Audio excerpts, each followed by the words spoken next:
الحمدللہ رب العالمین والصلاة والسلام علی رسولہ الکریم نبینا محمد صلی اللہ علیہ وسلم وعلی آلہ واصحابہ اجمعین اما بعد اعوذ باللہ السمیع العلیم من الشیطان الرجیم بسم اللہ الرحمن الرحیم رب اشرح لی صدری ویسر لی امری واحلل عقدۃ من لسانی یفقہوا قولی رب ارحمہما کما ربیانی صغیرا آمین۔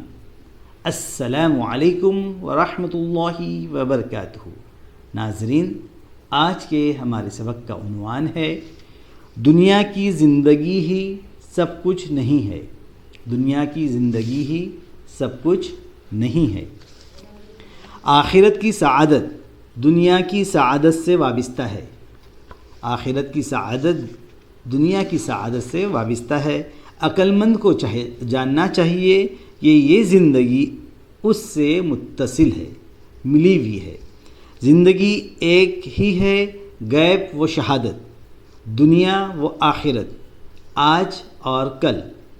بعض دنیا کی زندگی کو ہی سب کچھ سمجھتے ہیں، وہ مال جمع کر کے رکھتے ہیں اور بقا چاہتے ہیں، حالانکہ ان کو فانی زندگی ملی ہے۔ پھر جب وہ مر جاتے ہیں تو کتنی آرزوئیں، امنگیں اور حسرتیں سینے میں رہ جاتی ہیں۔ ہزاروں خواہشیں ایسی کہ ہر خواہش پر دم نکلے، ہزاروں خواہشیں ایسی کہ ہر خواہش پر دم نکلے۔ بہت نکلے میرے ارمان لیکن پھر بھی کم نکلے۔ ہم صبح و شام اپنی ضرورتوں کے لیے نکلتے ہیں، لیکن جو زندہ ہے اس کی ضرورت کبھی ختم نہیں ہوتی۔ آدمی کی موت کے ساتھ ہی اس کی حاجتیں ختم ہو جاتی ہے۔ جب تک زندگی ہے ضرورت باقی رہتی ہے۔ صبح و شام کے صبح اور شام کے آنے جانے نے ایک بچے کو جوان اور نوجوان کو بوڑھا بنا کر رکھ دیا۔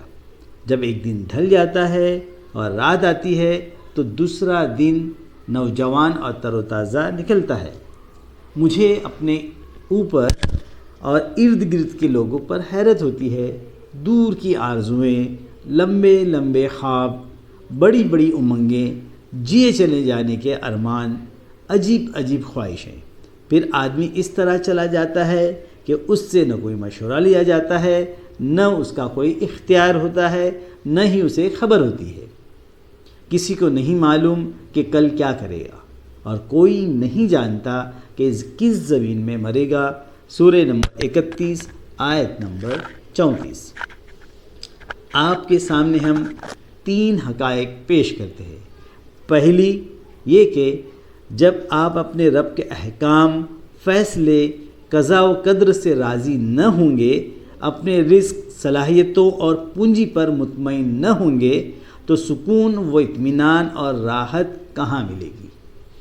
دوسری یہ کہ آپ کو جو نعمتیں، خیر اور احسانات حاصل ہوئے، کیا ان کا شکر ادا کر لیا گیا کہ اور دوسری چیزوں کا سوال اور مطالبہ کرنے لگے؟ جو تھوڑے سے عاجز ہو وہ زیادہ کی بجا آوری کیسے کر سکتا ہے؟ تیسرے ہم اللہ کے عطیات سے مستفید کیوں نہیں ہوتے کہ انہیں ثمر خیز بنائیں، انہیں بڑھائیں، ان کو اچھی طرح سے کام میں لائیں اور نقائص اور کمیوں سے پاک کر دیں اور زندگی میں ان کو نفع بخش بنا دیں۔ صفات حمیدہ اور بڑی صلاحیتیں ہماری عقل اور بدن میں چھپی ہوئی ہے، خفتہ ہیں، لیکن ہم میں سے اکثر لوگ نہیں جانتے۔ ہم میں سے اکثر لوگ کے نزدیک وہ ایسی ہے جیسے مٹی میں قیمتی کانیں اور معدنیات جو نظروں سے اوجھل ہوتی ہیں۔ کوئی ایسا نہیں جو انہیں مٹی سے نکالے، دھوئے، صاف کرے اور چمکا کر رکھ دے کہ سب دیکھ کر ان کی قدر کرے۔ اللہ ہمیں ان باتوں پر عمل کی توفیق عطا فرمائے۔ وآخر دعوانا ان الحمد للہ رب العالمین۔ والسلام علیکم ورحمۃ اللہ وبرکاتہ۔